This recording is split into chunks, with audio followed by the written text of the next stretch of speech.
Então, se você quer viver perigosamente, quer ter uma vida de aventura, eu acho que não existe uma vida com mais aventuras do que uma vida que segue a liderança do Espírito Santo.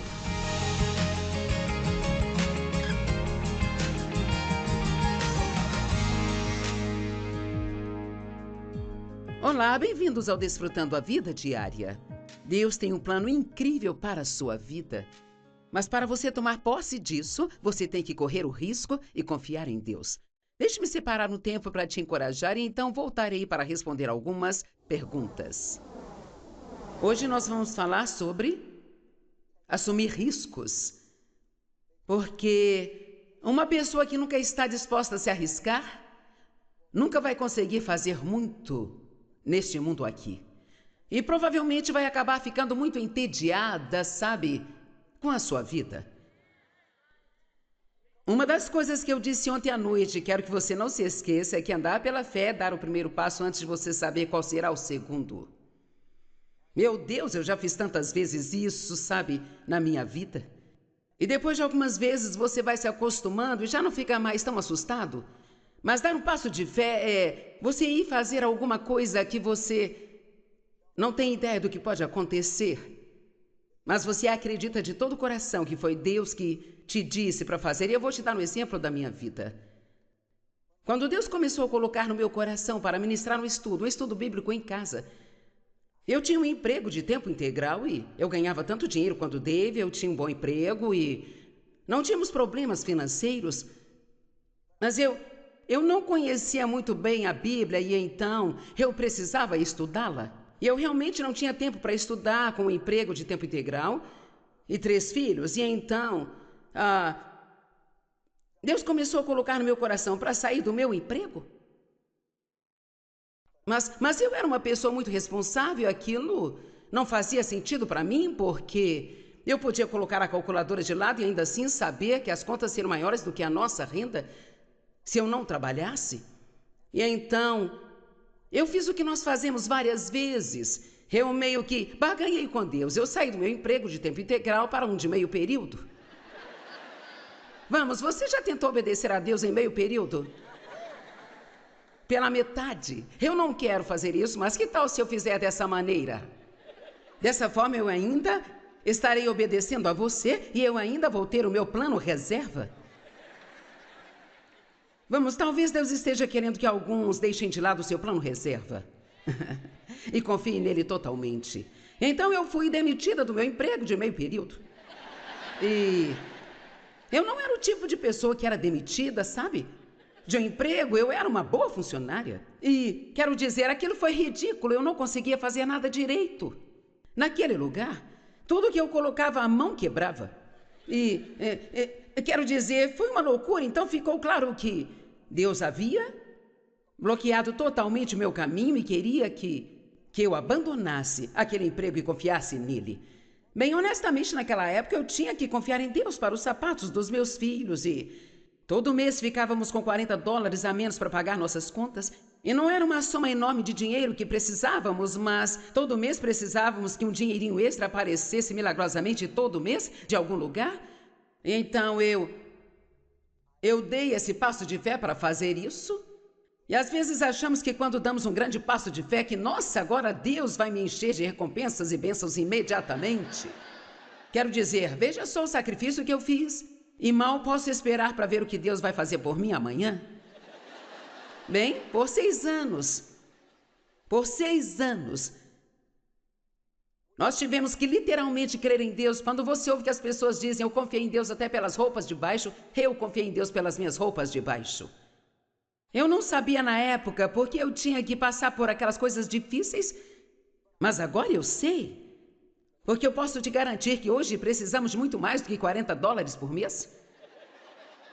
Sabe, quando você está na TV em 2/3 do mundo, querida, a gente acaba com algumas contas para pagar. Os canais de TV não me amam e dizem, nós adoraríamos te colocar aqui de graça. Tem alguns, mas não muitos. E então, são 500 funcionários e prédios e escritórios em 8 países e por aí vai. Eu não tento olhar mais para o tanto que nós precisamos, porque isso só faria você querer desmaiar. Mas quer saber, todas as contas estão pagas, O prédio está pago também. Nós nunca atrasamos as contas para as TVs. Sabe por quê? Porque Deus é fiel. E eu acredito que o que Deus manda, Ele mesmo paga.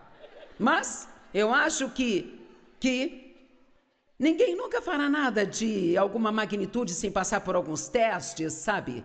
E então, você sai, aí você deu o primeiro passo. E agora está lá, e sabe, é difícil quando você está no meio de algo e você não sabe se deve ir em frente e não pode mais voltar atrás porque abandonou tudo e não tem mais para onde voltar e não está conseguindo chegar onde queria e você fica preso ali esperando que Deus faça o que só Deus pode fazer. Mas que te aproxima tanto de Deus, quando tudo que você precisa é depender dele. Então, se você quer viver perigosamente, quer ter uma vida de aventura, eu acho que não existe uma vida com mais aventuras do que uma vida que segue a liderança do Espírito Santo.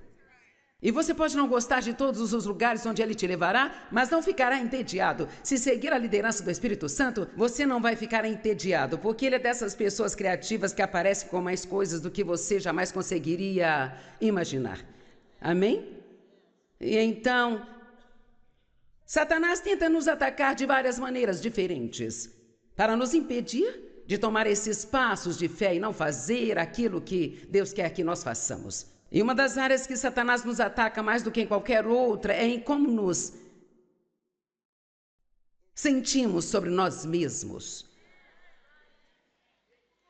E isto é muito sério. Eu quero te dizer que a maioria dos problemas das pessoas, mais do que qualquer outra coisa, o seu problema é que você simplesmente não gosta de si. E muitas pessoas que não gostam de si nem sabem que não gostam de si mesmas. E elas colocam a culpa em outras pessoas. Bem, se você não fizesse isso, eu ficaria feliz. Se fizesse aquilo, eu ficaria feliz. Se você não fizesse aquilo outro, eu ficaria feliz. Sabia que se você conseguir ser feliz com quem você é, consigo mesmo, você conseguirá passar sua vida fazendo alguém feliz, em vez de ficar com raiva delas porque não estão te fazendo feliz? Amém? Então eu finalmente comecei a aceitar o fato de que na minha vida eu não era capaz de amar ninguém porque eu não amava a mim mesma, sabe? Eu não conseguia ser misericordiosa com os outros. Eu era muito legalista porque eu era legalista comigo mesma. Eu não recebia a misericórdia de Deus e você não pode dar aquilo que você não tem. Uma das coisas que eu vou pedir para você fazer, como parte desta sua jornada aqui nesta conferência, é que você reflita um pouco sobre como você se sente sobre si mesmo. Você gosta de si mesmo? Você ama a si mesmo? Você respeita a si mesmo? Porque aqui está a questão, aquilo que você acredita sobre si mesmo é muito mais importante do que o que os outros acreditam sobre você. Vamos lá, aquilo que você acredita sobre si mesmo é muito mais importante do que os outros acreditam sobre você. E se você sabe quem você é em Cristo, então não tem que viver para agradar as pessoas. Satanás sempre ataca o nosso mérito, ele ataca o nosso valor. Sabe, quando Jesus estava sendo tentado no deserto, este relato está em Lucas capítulo 4, por 2 vezes Satanás disse a ele: se você é o Filho de Deus...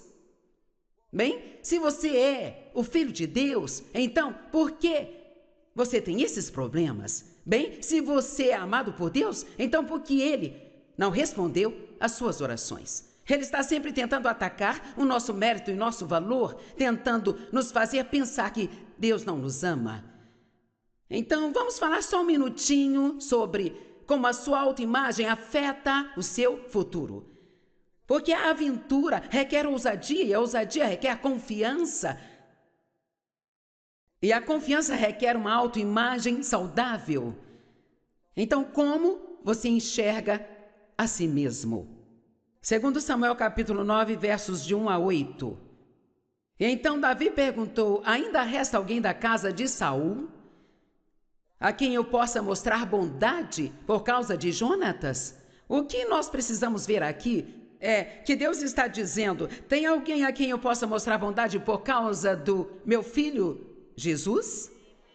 Deus não é bom para nós porque merecemos, nós não merecemos. Ele é bom para nós porque Jesus merece e nós acreditamos nele e somos co-herdeiros com ele. E ele disse: tudo que o Pai tem é meu e tudo que é meu eu dou a vocês.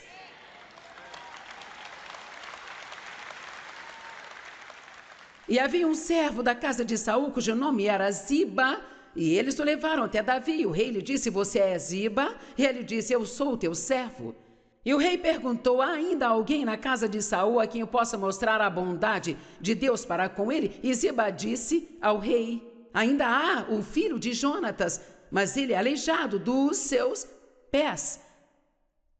Agora, há uma história por trás, não vou me aprofundar muito. Ele, na verdade, havia caído da escada quando Saul e Jonatas morreram e foi anunciado que Davi se tornaria o rei e as pessoas estavam com medo. E ele caiu e foi assim que ele ficou aleijado. Mas bem, ali estava aquele rapazinho que era neto do rei Saul. Ele era filho do melhor amigo do novo rei. Mas ele passava a vida escondido em um lugar chamado Lodebar. Alguém aqui já morou em Lodebar? Tentei achar uma forma legal de dizer isso e saiu assim. Bem, eu já morei lá no bar uma vez, sabe? Você consegue imaginar eu saindo lá do bar, deprimida porque a vida era muito ruim? Graças a Deus eu não estou mais lá em Lodebar. Amém? E o rei perguntou: bem, onde ele está? E Ziba disse: ele está na casa de Maquir, o filho de Amiel, lá em Lodebar. Então o rei Davi ordenou e o trouxeram da casa de Maquir, filho de Amiel, que era de Lodebar. E então Mefibosete, filho de Jonatas. Cara, esse povo tinha uns nomes estranhos, não é? Veio para Davi e se prostrou e prestou homenagens. E Davi disse: Mefibosete, ele respondeu: eis aqui o teu servo, agora veja isso.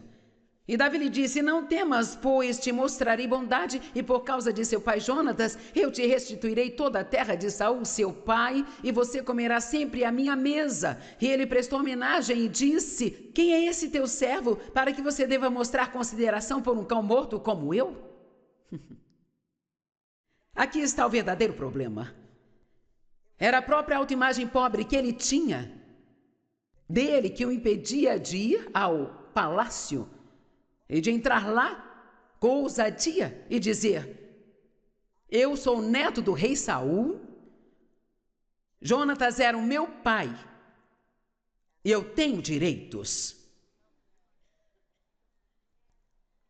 Quantos de vocês, porque têm uma imagem ruim de si mesmos, nunca chegam com ousadia diante do trono? Se achegue com ousadia diante do trono, diz a Bíblia. Bem, Deus, se você fizer só isso, e se você fizer só aquilo, tente manter essa palavra fora das suas orações, porque a palavra só significa apenas o suficiente para sobreviver. Bem, Deus, se você me ajudar só esta noite, eu não quero que o Senhor me ajude só esta noite, eu preciso da ajuda de Deus cada momento, em todos os dias da minha vida. Se você me livrar dos problemas só desta vez, Senhor Jesus, não, você vai ter mais problemas amanhã, e depois da manhã, e no dia seguinte, e vai precisar de ajuda lá também. Então, por que não admite e diz: Deus, eu preciso da sua ajuda em todos os dias da minha vida. Por favor, não me deixe nem por um segundo, porque eu preciso de você. Preciso de você. Você precisa ser um pouco mais ousado. Se você quiser receber muito de Deus, você precisa pedir muito.